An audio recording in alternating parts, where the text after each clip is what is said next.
Hi, I'm Michael Beardsley, and I know it's been a while since I made a video. Life happens. It's been a busy year. Not in a good way, actually. But that's for another video. Today I will be doing another episode of An Actor Reacts. In these videos, I watch an episode of a television show, and I react to all the scenes that involve acting, or filmmaking, or whatever other crap I want to talk about. So today I will be watching another episode of Family Guy. I'll be watching the 14th episode of the 22nd season, which is called Fat Actor. That name is in reference to a Kirstie Alley show that aired back in 2005 called Fat Actress. As always, there will be spoilers, so let's get started. Our top story, the latest Brad Pitt film will be shot right here in Quahog. Movies often do film in small towns. When I was little, I remember the Matthew Broderick movie Out on a Limb came to film in Boulder Creek, which was right around where I lived. It was not a very good movie. Also, Jeffrey Jones was in it. If you don't know who Jeffrey Jones is, he's an actor who is best known for being the principal in Ferris Bueller's Day Off, and slightly less well known for his child pornography conviction sometime thereafter. Pitt will play former New Jersey Governor Chris Christie. Brad Pitt is playing Chris Christie? It should be a fat guy playing that role. Chris Christie is indeed a fat guy. Peter, you know, you've actually got a valid point. Oh boy, here comes the soapbox. It's shameful Hollywood would pass over the many talented plus-sized actors who are much more deserving of the role. Name two. Jonah Hill? He's thin now. Correct. He lost about 200 pounds. Fat Albert? Not real. Correct. Not real. Hey, I'm on my way. James Corden? He's been cancelled for sending eggs back. Correct, though somewhat forgiven. I made a sarcastic, rude comment, right, about cooking it myself. And it is a comment I deeply regret. Like, I understand. Another example of Hollywood's history of exclusionary casting, whitewashing, and thin-washing. Like Mike Myers playing an Indian man in The Love Guru. There are many things about that movie that are unforgivable. Like, it's not funny.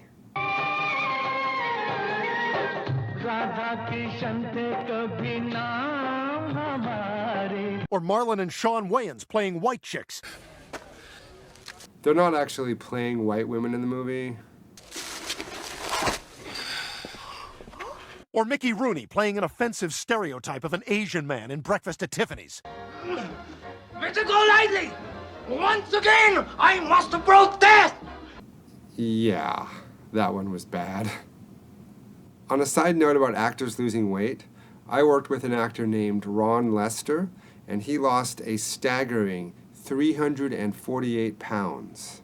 I worked with him on two shows, Freaks and Geeks and Popular. Sadly, Ron passed away in 2016 due to liver and kidney failure. Wow, I'm really bringing this video down, aren't I? Oh, come on, you two. You're really offended that one of the biggest movie stars on the planet is coming to our crap town? When was the last time a celebrity visited Quahog? In the episode The Return of the King of Queens, Kevin James just stayed with you last Christmas. Jared Fogle. Who? The subway guy, remember? He was here for a public appearance. Another guy who lost a ton of weight. He lost 245 pounds. But I don't think Jared is visiting Quahog, as he's been in prison for child pornography since 2015. Boy, this is a real feel-good episode of An Actor Reacts, isn't it? Sometimes you just gotta stand up for what's right. That's why I stood up to Kanye West. Dinosaurs were created by the Illuminati. The 13th Amendment is really slavery in disguise, and it's something that we need to look into. The government hides secrets in SpaghettiOs. No, neither of us are scholars, so I can't say that Lincoln was black or white. And Hitler would have won Wimbledon if he played tennis, bro. Yeah, he's an idiot. As often is the case when I watch these shows, I notice that the equipment here seems to be randomly set up and not at all like it would be on a real film set. There's another example later in the episode. They have 3 cameras set up, but they have lights and other gear blocking their view. though I have seen worse. Protesters were on hand today at the set of the new Chris Christie biopic being filmed in Quahog. Unless they're trying to fill out a big crowd scene, productions generally will not advertise where they'll be shooting because they don't want a lot of spectators or protesters, which is why you often see signs if you live in a town where they're filming, like Los Angeles, that just have abbreviations on it. So then if somebody drives by, they'll know a movie is filming there, but they're not going to know that it's a major film because then people would go and want to see the actors. Mr. Griffin, thank you for meeting with us. Notice the shelves in the background with the awards on them? This is in Quahog, Rhode Island. No production company has an office in Quahog, Rhode Island. Did he bring those awards with him to put on their shelves? And the posters? Peter Griffin, please meet Brad Pitt. George Clooney's boyfriend? I auditioned for 8 roles in the Brad Pitt movie Babylon, but I didn't get any of them. Don't you think we should cast the best actor, letting them interpret the role rather than depending on physical traits? Not if you're taking a role away from a fat guy. Also, you have to take star power into account. Brad Pitt is going to bring people into the theater that are not going to see a movie that just has some random fat guy, no matter how brilliant his performance is. Studios have to take this into account because, this might be a little surprising, they want to make money. But Mr. Griffin, Brad Pitt is a highly skilled actor who's won an Oscar and lots of garbage Golden Globes. He won an Oscar for Once Upon a Time in Hollywood, and he actually won 2 Golden Globes, Once Upon a Time in Hollywood and 12 Monkeys. Mr. Griffin, look, what if we made you our official fat guy consultant? Films often do hire consultants, like a law enforcement consultant that might make sure that they are following actual police procedures, or a medical consultant so they're not just speaking gibberish, or a legal consultant to help sell what it's like in a courtroom. But I've never heard of a fat person consultant. What if I told you we'll give you a PA who will get you anything you want? Deal. PA stands for production assistant, which is the lowest position on the crew. He's actually Judd Apatow's nephew, Zach. You can't tell him what to do. In fact, you work for him. I worked with Judd Apatow on Freaks and Geeks. I don't know if he has a nephew. Guys, I'd like you to meet my new friend, Brad Pitt. Oh my God! Whoa, nice to meet you. Who's this now? He's a very famous actor. He's like the white Morris Chestnut. Oh, damn!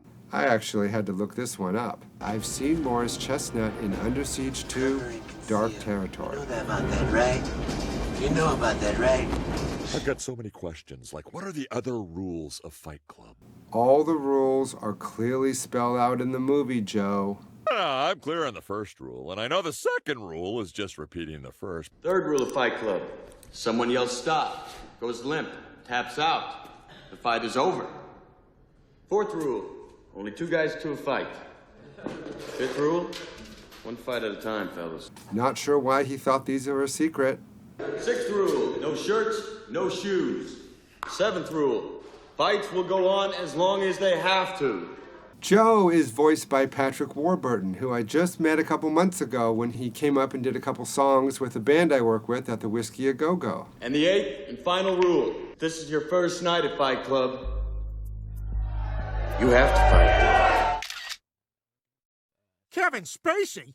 Get out of here. You're not allowed to be in head smushed together photos after what you did. Not guilty on all British counts. Oh, that rascal. I actually didn't know about this, but yeah, it's true. He was acquitted in the UK. Peter, I was wondering if I could spend some time with you and your family, observing how you live and how you eat to prepare for the role. This is kind of like when an actor's going to play a cop, so he does a ride-along so he can see what it's really like to be a police officer, so then his performance will be better. Here you go. Thanks so much, Mrs. Griffin. I love a home-cooked meal. Actors do gain weight for roles sometimes, like Christian Bale in American Hustle. Or sometimes they lose weight, like Christian Bale in The Machinist. How's Shiloh? Who? How's Maddox? Who? How's Zahara? Who? How's Pax? Who? How's Vivian? Who? How's Knox? Who? Those are his children's actual names. Ow! Brad, are you okay? My back. I threw out my back. Hey, what's Juliette Lewis really like? Nice. Talented. Professional. He worked with Juliette Lewis in Too Young to Die and California. They also dated briefly. I don't think I can walk. We can't push back our schedule anymore. If Brad's injured, what are we gonna do? We'll need a new Chris Christie. Postponing a film shoot can cost millions. On any given day, the crew on a major film can cost between $80,000 and $150,000. I can play that role. Griffin, you're not even an actor. This role calls for real-life fat guy authenticity. I mean, would Transparent have been as good if they just put a guy in a dress? They did. My beautiful girl! You cannot do anything! Would Neil Patrick Harris have been as funny on How I Met Your Mother if he wasn't a known heterosexual horn dog? He's not.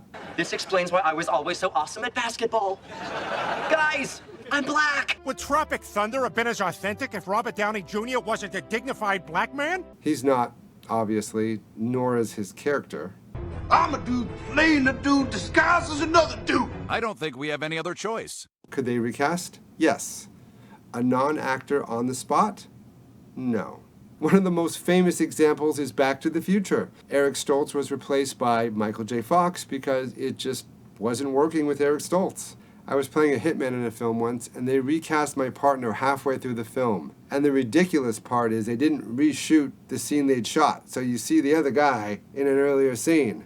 Griffins, you are looking at the new lead in the Chris Christie movie. Peter, I'm proud of you. You're actually making important strides on behalf of inclusivity and cultural sensitivity. Buzzwords. Wow, a real live movie set. Yeah, look, there's a child star who's getting an hour of school. Okay, Billy, now what color is this? Blue? Close enough. I was never a child actor, so I don't know the quality level of the education. But I do know that the students had to be in school for a certain number of hours when they were on set. Making a movie, not as glamorous as it seems. Very true, very repetitive. Spending all day shooting one 10-second scene, yeah. A little exaggeration, but not that much. For example, when I was working on the movie Dodgeball, they were shooting less than 2 pages the day I was there. The entire shoot was 51 days. Standing around for 3 hours just to move a light. Again, a slight exaggeration, though I will say the way the gear is set up in this scene is much more accurate. The most important job is the editor, staring at a frame for 18 hours straight. The editor is very important, but probably not the most important person, and also probably not working 18 hours straight. Even a dumb cartoon like this takes 18 months. Actually, it takes about 10 months, according to series creator Seth MacFarlane. Okay, red carpet movie premiere. Been to a few of these. Talked about them before in my videos. Did Dr. Hartman bring a woman in a coma as his date? Hey guys, big night, huh? See you in there. They always make it look so simple, like you just pull up and get out of the car and there you are. And for the big names, maybe they would do that. On the ones I went to, you checked in on a table, then they would write your name on a whiteboard, and then they would show it to the cameras and paparazzi, and then you'd walk up the carpet and they'd take your picture. Hey, that was terrific. Oh, what an achievement. What are you guys talking about? I stunk. I can't act at all. Didn't you notice half the time I was staring right into the camera? They had to use peanut butter to get me on my mark. That's a reference to Mr. Ed. That's how they got him to move his mouth, with peanut butter. Yeah, but you've done a great thing for authenticity and inclusivity. What a load of crap, Brian. Peter, you're giving the marginalized a voice. Oh, Brian, what we need is good actors. I don't care if they're black, white, tall, short, thin, fat. Gay, straight, you forgot those ones. Maybe we should all spend less time judging and more time enjoying what different actors bring to different roles. Actors take on roles that are not who they are. It would be absurd to think that only a gay actor can play a gay character. Only a person with autism can play an autistic character. Where does it end? Do we hire serial killers to play serial killers? Plumbers to play plumbers? All things being equal, authenticity is great. And that's actually why they often will hire doctors who are actors to play doctors.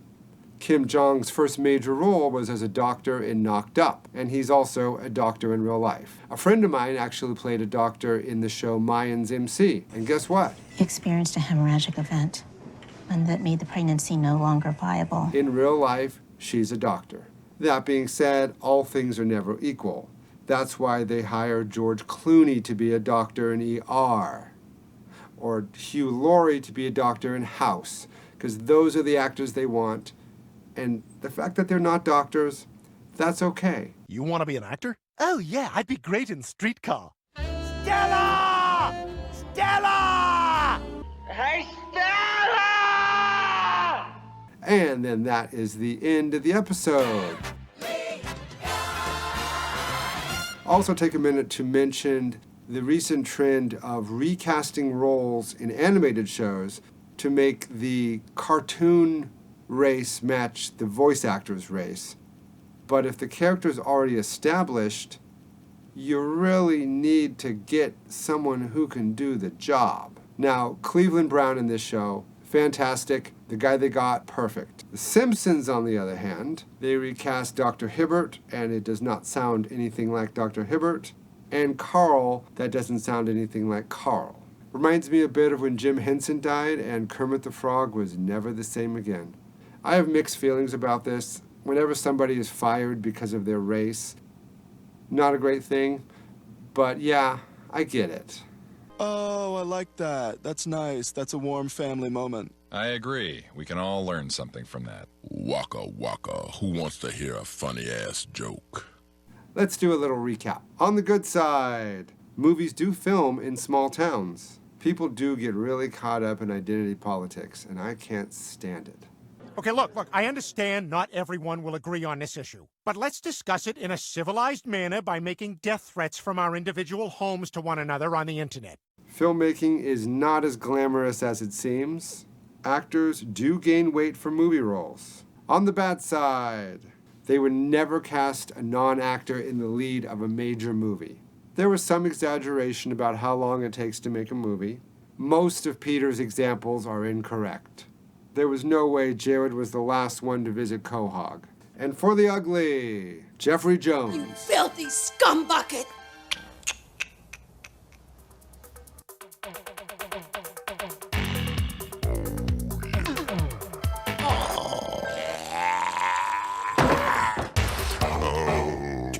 And that brings us to the end of the video. So, as always, thank you for watching. Watch my other videos. Give me some thumbs up. Leave me some comments. Subscribe to my channel, of course. Oh, and I have a Patreon. And until next time.